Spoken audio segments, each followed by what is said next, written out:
Hello guys, welcome back to my channel సర్దాస్ kitchen. మన కిచెన్లో ఈరోజు నేను ఎంతో సింపుల్గా ఫాస్ట్గా మనకి డిన్నర్ టైంలో తొందరగా అయిపోవాలి అంటే ఇలాగా సింపుల్గా ఎగ్ టమాటో రెసిపీ చేసుకుంటున్నానండి. ఒక్కసారి మీకు కూడా చూపిద్దామని చూపిస్తున్నాను. నేను ఒక బాండి పెట్టుకొని ఆయిల్ వేసుకున్నానండి. ఈలోపు మనం ఎగ్స్ ఫస్ట్ ఉడకపెట్టేసుకుందాము. మేము 5 మెంబర్స్, అందుకని నేను 5 ఎగ్స్ వేసుకొని ఉడకపెట్టేసుకుంటున్నాను. ఆ తర్వాత ఇలాగ కడాయిలో సన్నగా తరిగి పెట్టుకున్న ఆనియన్ వేసేసుకొని అలాగే పచ్చిమిర్చి కూడా యాడ్ చేసి ఫ్రై చేసుకోండి. ఇది తొందరగా అయిపోతుందండి మనకి ఫాస్ట్గా. మా పిల్లలకైతే ఎగ్ టమాటా అంటే చాలా ఇష్టము.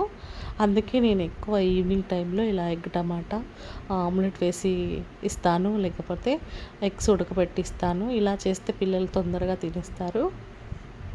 మనకు కూడా సింపుల్గా అయిపోతుంది రెసిపీ, పెద్దగా టైం తీసుకోదండి. ఇప్పుడు నేను అల్లం పేస్ట్ అలాగే పసుపు వేసుకొని మనం టమాటో కట్ చేసి పెట్టుకున్న టమాటో కూడా ఇప్పుడు నేను ఇందులో యాడ్ చేసుకొని కలిపేసుకొని మనం తొందరగా సాల్ట్ వేసేసుకుందాము. సాల్ట్ వేసేసుకుంటే మనకి తొందరగా ఉడికిపోతుంది టమాటా కూడా. అందుకోసమని నేను సాల్ట్ ముందుగానే వేసుకుంటున్నాను. ఇప్పుడు ఇలా సాల్ట్ వేసేసి మనం మూత పెట్టేసి ఒక 5 మినిట్స్ మనం వదిలేస్తే మనకి టమాటో అనేది కొంచెం మెత్తబడుతుంది. ఇలా కొంచెం మెత్తబడిన తర్వాత మనం ఇప్పుడు ఇలా కలిపేసుకుందాం. ఒకసారి ఇలా కలిపేసుకొని ఇప్పుడు కారం యాడ్ చేసుకుందాము.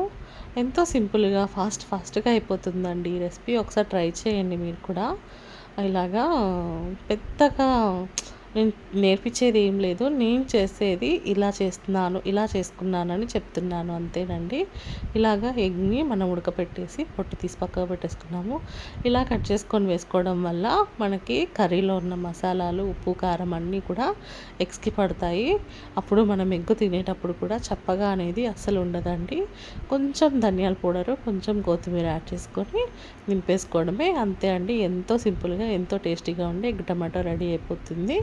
మీరు కనుక నా ఛానల్ ఫస్ట్ టైం చూస్తుంటే ప్లీజ్ నా ఛానల్ని సబ్స్క్రైబ్ చేసుకోండి. అలాగే లైక్ చేయండి, షేర్ చేయండి, కామెంట్ చేయండి. ఈ రెసిపీ మీకు ఎలా అనిపించింది నాకు కామెంట్ రూపంలో తెలియచేయండి. థ్యాంక్ యూ అండి. బాయ్. ఇది చపాతీలోకి కానీ వైట్ రైస్లోకి కానీ సూపర్గా ఉంటుందండి. ఒక్కసారి మీరు కూడా ట్రై చేయండి. చాలా సింపుల్ అండి, చాలా సింపుల్గా అయిపోతుంది.